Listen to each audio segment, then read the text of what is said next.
crise Covid a impacté, c'est une crise mondiale qui a impacté l'ensemble des secteurs, et le secteur, bien sûr, de l'urbanisme ou de l'habitat fait partie.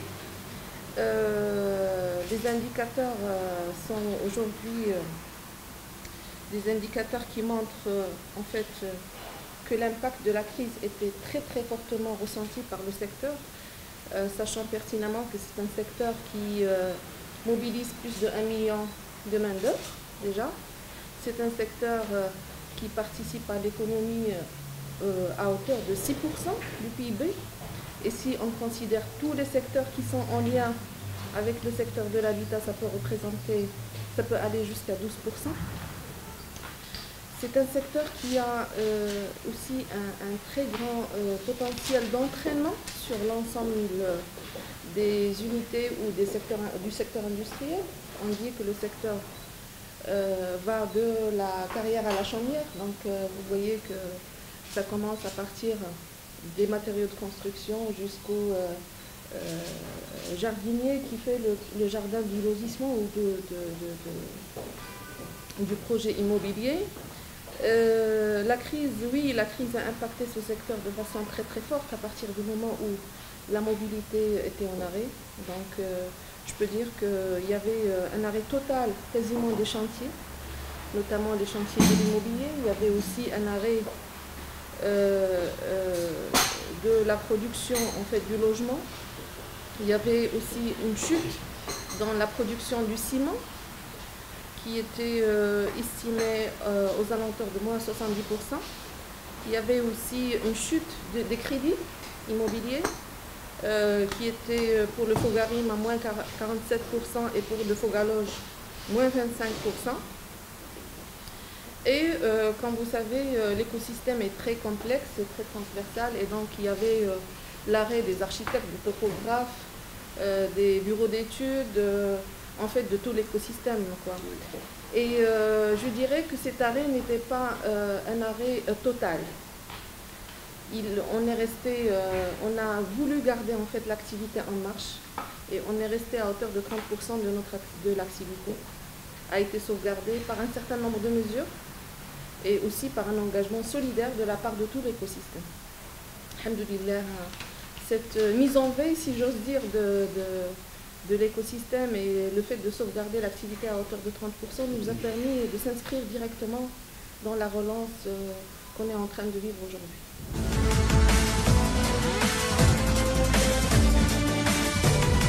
Des mesures d'urgence qui ont été prises pendant le confinement et juste après.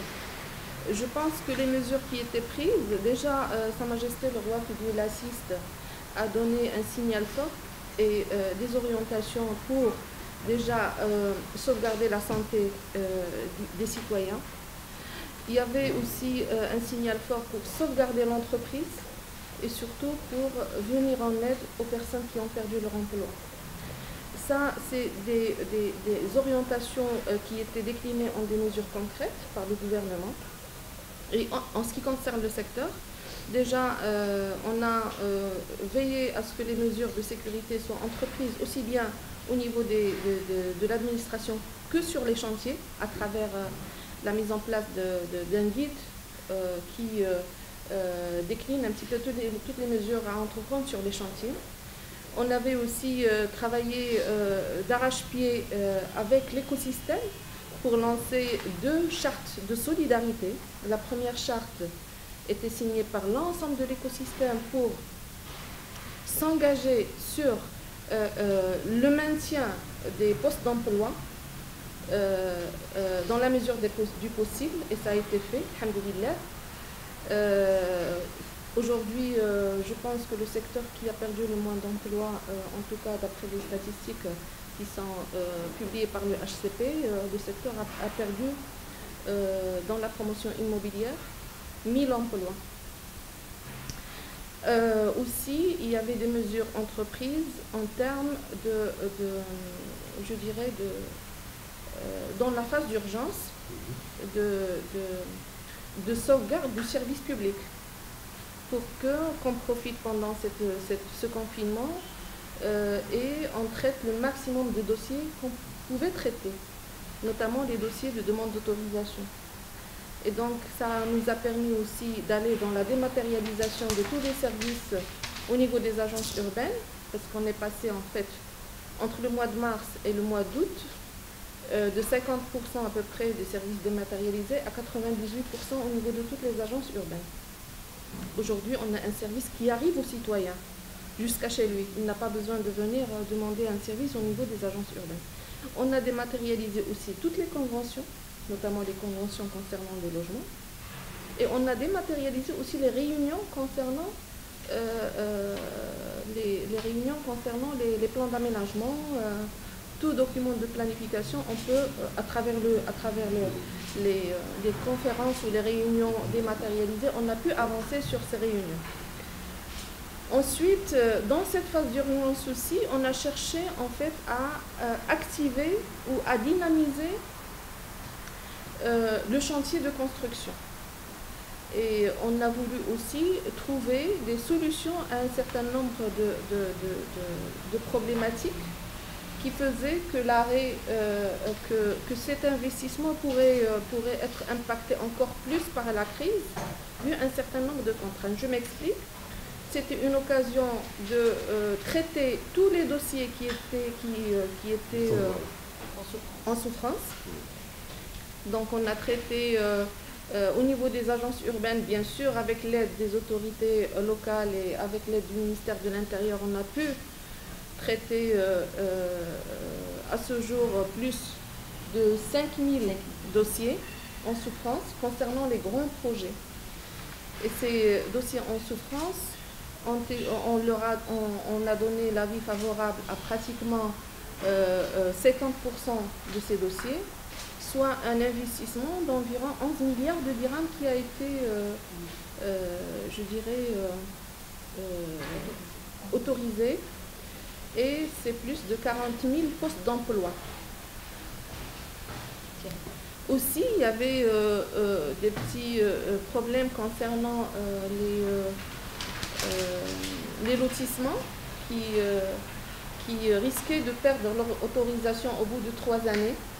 Et donc, avec l'aide du ministère de l'Intérieur aussi, on a mis en place une circulaire pour revoir les délais de ces lotissements et de les étendre. Donc, on a rajouté 3 années pour les lotissements de moins de 30 hectares, 5 ans pour les lotissements entre 30 et 70 hectares, et 7 ans pour les lotissements au-delà de 70 hectares. Voilà. Donc, tout cela, c'est pour asseoir une certaine résilience du secteur et permettre aux gens de profiter de ces nouvelles procédures, que ce soit en termes de facilitation des procédures ou là en termes d'opportunités d'investissement qui est aujourd'hui donnée à travers ces deux actions, et de s'inscrire un petit peu dans la continuité de l'action et la continuité du secteur. Maintenant,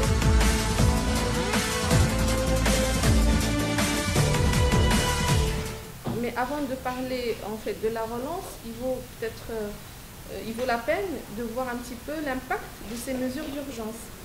Aujourd'hui, on a des indicateurs qui montrent que le secteur, alhamdoulilah, s'est déjà inscrit dans une relance à partir du moment où tous les indicateurs sont en hausse. Je donnerai peut-être 3 ou 4 indicateurs. On a déjà un indicateur qui montre que le ciment a repris sa vitesse de croisière. On est aujourd'hui à 1,2 million de tonnes par mois, alors qu'il était en 2019, bien avant la crise. Ça, c'est la production. La production à 1,3 million de tonnes. Donc, vous voyez, la différence n'est pas énorme. Aujourd'hui, on voit aussi qu'il y a à travers ce regain de confiance, que les gens, que les transactions en termes d'acquisition des biens sont à la hausse aussi. On a un chiffre qui fait 30% à peu près, et ça dépend aussi des produits. On voit aussi qu'il y a le crédit Fogarim et Fogaloge qui a enregistré aussi une hausse. Aujourd'hui, les indicateurs montrent qu'on est bien au-dessus un petit peu des indicateurs qui étaient même en 2019, alors qu'on était pendant la crise à moins 47 pour le Fogarine et moins 25% pour le Fogaloge. Aujourd'hui, on a dépassé la situation des canisses 2019. Et tout ça aussi est lié aux mesures qui étaient prévues pour la loi de finances rectificative, qui est venue avec une annulation des droits d'enregistrement pour les produits inférieurs à 250 000 et puis moins 50% pour les produits qui étaient au-delà de 250 000 jusqu'à 2,5 millions de dirhams. Aujourd'hui, alhamdoulilah, avec cette loi de finances 2021, il y a une reconduction de cette mesure, même un élargissement du seuil de 2,5 millions de dirhams à 4 millions de dirhams. Donc je pense que tout ça a permis au secteur d'être résilient, beaucoup plus résilient que d'autres secteurs, et surtout a permis au secteur de répondre rapidement. Ça c'est très important. Il y a des secteurs qui réagissent rapidement à un certain nombre de mesures, il y en a d'autres qui vont prendre du temps. Donc aujourd'hui, on est vraiment en train de plaider pour que ce secteur soit prioritaire dans la relance, mais aussi il doit être accompagné par un certain nombre de mesures incitatives lui permettant d'être acteur dans